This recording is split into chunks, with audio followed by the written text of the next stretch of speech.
हमने एक Himalayas university लेकर के कुछ हमने कंसोर्शियम भी बनाया हुआ है और उसको लेकर के और पीछे नीति आयोग के साथ मिलकर के भी हमने एक प्रोजेक्ट पे काम किया था और कुछ एसडीजी को हम किस तरह से एसडीजी 2030 को हम कैसे पूरा कर सकते हैं आपस में मिल कर के शिक्षा के माध्यम से, तो उस पे भी हमने काफ़ी काम किया था।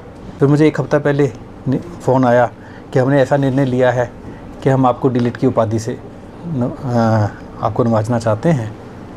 तो मैंने कहा कि मेरे लिए तो सभी का प्यार ही काफ़ी है, तो इसलिए फिर 3 दिन पहले ही मुझे दोबारा फ़ोन आया कि आपको आना है।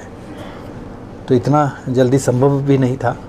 कल ही उनकी कन्वोकेशन हुई थी, 7th कन्वोकेशन। ये यूनिवर्सिटी भी 2012 में, हिमालयन यूनिवर्सिटी है ईटानगर में, ये भी 2012 में, हमारी यूनिवर्सिटी 2010 में खुली थी, 2012 में ये खुली थी। और इसी तरह से जैसे इस बार हम भी प्रयास कर रहे हैं कि हम ऑनलाइन शिक्षा, तो इनको भी डेब से उसी तरह से ऑनलाइन शिक्षा देने के लिए इनको ऑथराइज़ किया हुआ है। यूनिवर्सिटी ग्रांट्स कमीशन ने भी ये रेगुलर भी और ऑनलाइन शिक्षा भी दे रहे हैं, फिजिकल मोड में भी। तो कुछ एक सिमिलरिटीज़ हैं। हमने जब चर्चा की तो इनको मैंने कहा कि ठीक है, तो इन्होंने कल अपनी 7th कन्वोकेशन में मुझे जो है इस डिग्री से सम्मानित किया है। मैं धन्यवाद करता हूँ अपने एकेडमिक कम्युनिटी का कि जिन्होंने मेरे कंट्रीब्यूशन को रिकॉग्नाइज़ किया।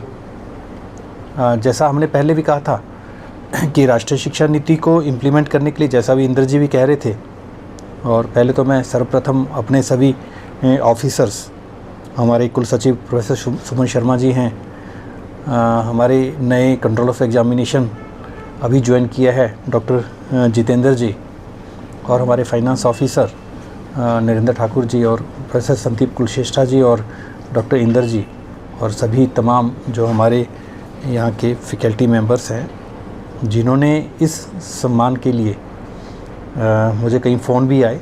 हालांकि मैं ये अपनी बहुत बड़ी उपलब्धि नहीं समझता हूँ, ये तो एक प्यार है जो मुझे हमारे एकेडमिक कम्युनिटी ने दिया है। लेकिन मुझे ये लगता है कि हम निस्वार्थ भाव से जो हम काम कर रहे हैं,